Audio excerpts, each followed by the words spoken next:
ඔයාලා දන්න ස්වභාවික විපත් මොනවද තියෙන්නේ? සුනාමි, ටොනෑඩෝ, ගම් වතුර, නායෑම් මේ සේරම අපි දන්න විදලා තියෙන දේවල්. නමුත් මොකද්ද මේ එල් නීනෝ කියන්නේ? මේකත් ස්වභාවික විපතක්ද? මොකක්ද දරුණුම? අපි අද කතා කරමු ඒ ගැන.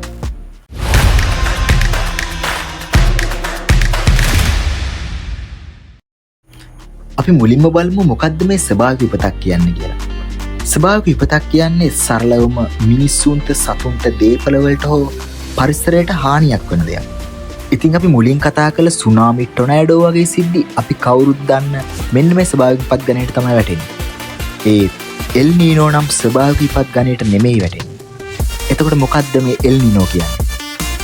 අපි මේ ගැන කරුණු පහකින් ඉගෙන ගමු. අංක 1. එල් නීනෝ කියන්නේ මොකද්ද? එල් නීනෝ කියන්නේ පැසිෆික් සාගරයේ මුහුදු ජලය සාමාන්‍ය අගයට වඩා උණු වීම නිසා ඇතිවන ස්වභාවික තත්ත්වයක්. මෙන්න මේ හේතුවෙන් මුළු ලෝකයේම කාලගුණ පද්ධතිය වෙනස්.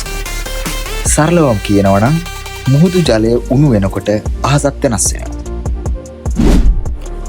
අංක 2. මුහුදු ජලය උණු වුණාම මොකක්ද වෙන්නේ? ලෝකයේ ලොකුම ජල කඳ දරන් ඉන්න පැසිෆික් සාගරයේ වතුර උණු වීමත් සමග ජල වාෂ්ප ප්‍රමාණය වැඩි වෙනවා. අන්න ඒ නිසා වායු පීඩනය වෙනස් වෙන්න ගන්නවා. මේ සමගම හුලන් රටා වෙනස් වීමත් සමග ලෝකයේ වැසි වැටෙන තැන් හා වියලි තැන් හැමදේම වෙනස් වෙනවා. අංක 3. වැසි හා වියලි කාලගුණ වෙනස් වීම. එල් නීනෝ නිසා සමහර ප්‍රදේශවලට වැඩිපුර වැසි ලැබෙන්න පුළුවන්. ඒ නිසා ගම් වතුර කඳු කඩා වැටීම් හා දේපල හානි වෙන්න පුළුවන්.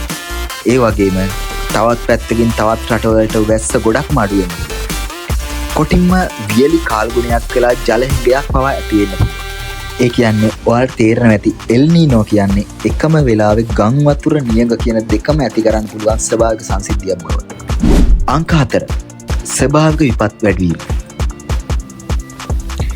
එල් නීනෝ නිසා කාලගුණය අස්ථාවර වීමත් සමග විවිධ ස්වභාවික විපත් වැඩි වෙන්න පුළුවන්.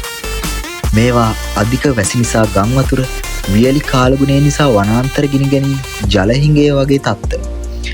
ඒ නිසා ගොවිතැනට විශාල බලපෑමක් ඇති වෙන්න පුළුවන්. මේ හේතු නිසා ආහාරවල මිල ඉතාමත් ඉහළ යන්න පුළුවන්.